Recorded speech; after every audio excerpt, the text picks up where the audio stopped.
Hello everyone, here's Massa from Coinix. Coinix is a blockchain investment firm based in Hamburg, and we make it possible for everyone to have exposure to digital assets and to have a diverse blockchain portfolio. Today I'm going to interview Alexander, one of the co-founders of Pendulum, which exists in Coinix portfolio. Alexander, it's great to have you here. Thanks. Yeah, thanks for having me. I'm excited to be here and give you an update about the most recent developments. What is your story? How did you end up in the blockchain industry? That's quite some time ago now, but we could start back there. I think I heard from a friend that something like Bitcoin was going on. And he said here, that's the link. Bitcoin is a payment system that works without banks. So I had a look. I was living in Berlin, still living in Berlin, but also at that time. And that was a big advantage because I could test actually what's going on. So my test case was I am somehow able to purchase this token, these coins, and then I can pay with them. And there was one place back then in Kreuzberg in Berlin where you could actually pay for, I don't know, some beers, some pizza, some burgers back then. That was, fantastic for me. So I went to this, I think it was like an eBay or like a form of private trade. I had to trust someone in Holland and purchased some Bitcoins and could then actually pay just with my phone software, like no other entity and third party involved, and sent those tokens. And that was like the kickoff moment or the enlightening moment for me, where I said, okay, that's something new. There's some database out there that works without sysadmins that all have root access to my money. That I think was the start. So I from that moment on, I started a little bit looking into that and reading more about it, and then finally, I think in 2016, started working then in the blockchain space. So that was a great experience, actually, because you become curious if you learn about that, like money transfer, asset transfer, and then you start first questioning yourself. How is that actually currently working, right? Well, how is the money coming into my bank account actually? What is money?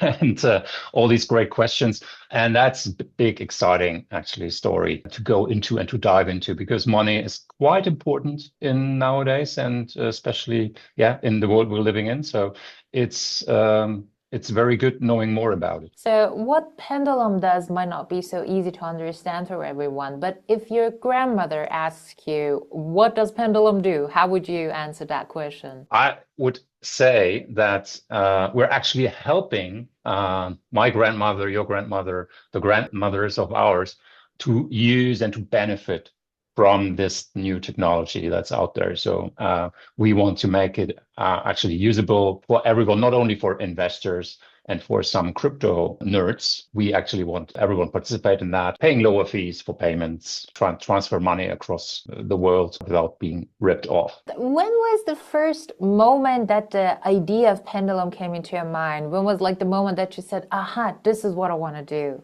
It's not that I was at the shower or somewhere and sleeping or thinking, and then I had this enlightening moment. It's actually quite some iterative work that happened before that. And I think Satoshi started in 2014 building a payment system based on the Bitcoin blockchain. Satoshi Pay always wanted to build something for the mass audience, not necessarily for like a niche audience. When we talked to normal people, how they would use the payment systems and why they would use it, they all said, we don't like actually these volatile crypto assets too much. So we would love to have a euro transferring on blockchain or a dollar. And that was back in 2016, 2017. So we very early understood that there will be a time, like let's say before everyone pays with some crypto tokens, where people pay with some stable coins on these networks and having the same advantages actually that crypto holders and crypto people have, or people who pay with Bitcoin. I think that was also one of the first and biggest use cases of Bitcoin. So you just pay people globally with Bitcoin. I mean, that was accelerating very much. But if you want to integrate that into your business, if you want to use it in your daily business with your employees or with contractors, then it's actually pretty great to have a US dollar or a euro on chain. From that moment, we built, at that time, we built a payment platform, a micropayment platform for publishers. Yeah, it was very well received, and even better received from not the users who are reading content, but actually from the publishers who are receiving the money instantly and also globally without any fees. So we said, okay, we're focusing on that part and building a B2B payment system on blockchain with stable coins. And I think we iterated a bit and found out, okay, we're missing some infrastructure pieces. We were building with the Stellar blockchain back then. Stellar didn't have any smart contracts in 2020, 2021. They just launched their smart contract platform last year. We have been a little earlier for that. Stellar had these stable coins though. So that's a big asset to have. So to utilize these stable coins to link into the fiat system from the crypto world, we needed to build a smart contract platform and a platform that is also connected to other blockchains and networks. And that was like the birth hour of Pendulum then. So we said, all right, we need to build that piece of infrastructure ourselves, because with some early products we tested out before that, we always got stuck because we needed to wait for some infrastructure provider, for some stablecoin issuer. And then we were pretty dependent on those partners. So we said, all right, we're building that ourselves, and then we can build on top or support that and support many more people who actually want to build something on chain. Yeah, when it comes to connecting DeFi to traditional finance, many issues will come up. For example, many global fiat-backed stablecoins cannot use the use cases of smart contracts. But if you want to elaborate a little more about the exact issue that Pendulum blockchain is trying to solve, what would you say? With Pendulum, we're bringing local non-USD stable coins, let's say, to a smart contract platform, so to the network. So they're pretty undervalued, let's say. Of course, everyone has USDT, USDC. That's pretty much standardized. Networks have that. But once you want to link into, let's say, the European network with a euro coin, or if you want to go to Brazil or Argentina or Mexico and you want a Mexican pesos coin, or you want a Brazilian real coin, you want to work with an issuer, there, let's say the infrastructure and the backup of these stable coins, they're not so matured, they're not so well known, they're not so listed on exchanges, etc., etc. So to swap in and out is a big hassle, is still expensive. Sometimes there's not enough liquidity for those. So many problems if you actually want to build use cases for that use those local stable coins and link into these fiat systems. And that's what Pendulum is solving. So there is a novel DEX that is live on Pendulum that is Oracle based, or let's say Oracle guided the DEX. So it always gives you the mid-market rate, or a rate for that currency pair. So you can have Brazilian real to dollar, you can get a fair rate, and that already with a let's say not a huge liquidity being necessary for that. So that's one advantage. And then we link to other chains, including the Stellar blockchain. Of course, that was one of the first things we were building. So we're bridging to Stellar to profit and to use and utilize all these great stable coins that Stellar already has. And then, of course, adding others also from other networks. And I think especially Pendulum, that's built on Polkadot as a parachain, right, profits also from the interoperability vision that Polkadot, supports or runs on. And because we're not only connected to this fiat infrastructure, I mean, we built that also ourselves, but we're also profiting from other bridges and other interoperability parts to other chains, to other blockchains. For example, XLR or now Hyperbridge just launched on Polkadot.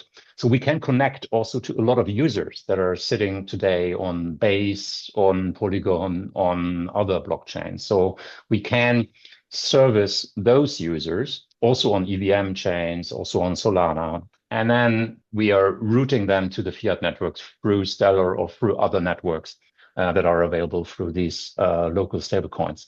Yeah, sounds maybe a bit complex, but it's pretty easy. We're kind of in the heart of the interoperability. That's where the app sits. That's where Pendulum is.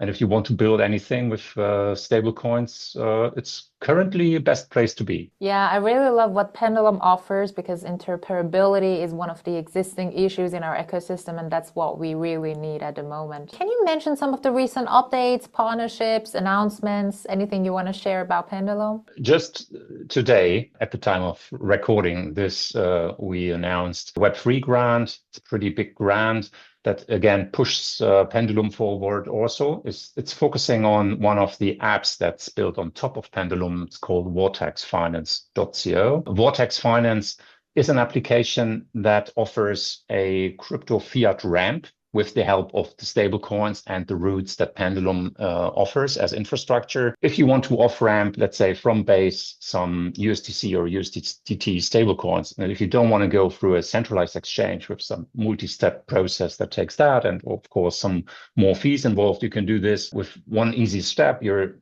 going to the Vortex app, Vortex Finance app, and then signing transactions actually on the Base network. The whole journey through Pendulum, through Stellar, and then into the fiat system is abstracted in the background. So you're just signing, as a user, you're just signing these two transactions, enter your data. First time you need to KYC, of course, yourself also with that partner. And moments later, the money will be in your Euro bank account with a very, very low fee of just 0.25%, so 25 basis points for that. That's very comparable, very competitive rate we're putting out there. And we're very excited to offer that in the European zone, in the Eurozone right now. And we're also currently working on launching in more countries. Our primary markets are in the Latin American area because there the fees are very, very high right now. So we offer a different way of ramping and we solve some of the parts that are currently solved in the traditional finance infrastructure, dollars being sent, I don't know, to Brazil, to Argentina, and then very expensively exchanged to the local currency. We're bringing that actually on-chain, on Pendulum, and we're swapping that on a very efficient DEX, and then linking into these fiat markets or the fiat systems with the same currency, which makes it much more efficient and saves a lot more costs. So we bring the FX on-chain, which is the biggest point where people seem to hide a lot of costs and fees right now. Congratulations on the grant. That was great news. There might be some other projects out there which are trying to fill the gap between traditional finance and decentralized finance. Can you name some of your competitors? And if there are some competitors out there, what makes you stand out? Yeah, there are competitors, local countries. There are competitors globally also for ramping. I mean, MoonPay, Transact, they're trying also to roll out to many more countries and to many more markets. They're still operating like this fiat and crypto connection. They're still operating, let's say, on the old infrastructure there, mainly like the competitors. So our edge is really that we're taking out the currency exchange and putting them on a DEX that works quite efficiently. So also this way, we're turning like the DeFi advantages on, we're switching them on because you actually can not only swap efficiently through these currencies, you can also deploy some liquidity and earn money on that service, right? So you can also take part in that business, which is another layer that DeFi offers here. So it's not like a very closed partnership somewhere with a partner and some hidden fees, which is the classic currently, but it's very transparent and out in the open, working on DeFi infrastructure. And what we're seeing is that wallets, for example, they are implementing that. That's where the user is, that's where the money sits, right? So wallet integrations are one part where we see also Vortex grow because these wallets are actually very concerned about their users. They want to offer them a fair way of transferring their assets, right? There is a big trust relationship between the user and these wallets. And what we see there is also with MetaMask, for example. So they're very transparently showing in the flow, like how much of these USDT, like how much euro you would receive in your bank account. And if there is these transparent marketplaces, Vortex would become much more visible, right? We will always sit on top because the fees we're operating with and the cost base is just much lower, right? Because we have this direct same currency link in the local markets through these stable coins, whereas others are usually coming in with a dollar and then needing to operate on a traditional currency exchange in that country. Thank you for all the detailed explanations. There are a lot of people who have not invested in the blockchain industry and they don't even want to learn about it. They are very resistant. What is your message to these people? That depends on the very specific target audience there and what the reasons are. They are not looking at it, right? So do they feel not comfortable or secure, or would they invest? Do they want to use it? And I don't understand when people don't see the, let's say, technology that is offered by blockchain, right? So I would say that you can transact without a third party making sure that the transaction is secure, like to automate this. The enlightening moment I had back then in 2012 and 2013, right? That's something to understand, best understood by trying it out, like with, I don't know, a small amount of money or something. And then that's the way how you really like understand it. I would say just check it out with small amounts so you don't risk anything and see if you like it or not. My hypothesis would be that people would understand that there's much more possible actually with that breakthrough where trust is automated. Kind of everyone trusts a machine more than a human. I mean, if they use I don't know, a machine to get some drinks or whatever, right? Yeah, there is a lot of trust in that. And if we can establish the same in the blockchain world, of course, there were early days, there were hacks and everything, but I think it matured very quickly. Check it out. Go and check it out, I would say. I loved your suggestion. I think it's a great idea just to try it with very small amounts so that they don't feel scared of losing their funds. But in the future, Exactly. for sure, blockchain will be somehow implemented in our financial system. Thank you for doing this interview, and I wish you all the best in the future of Pendulum. Yeah, thank you. Thanks also CoinIX for ongoing support. And yeah, great to be here. Thanks for having me.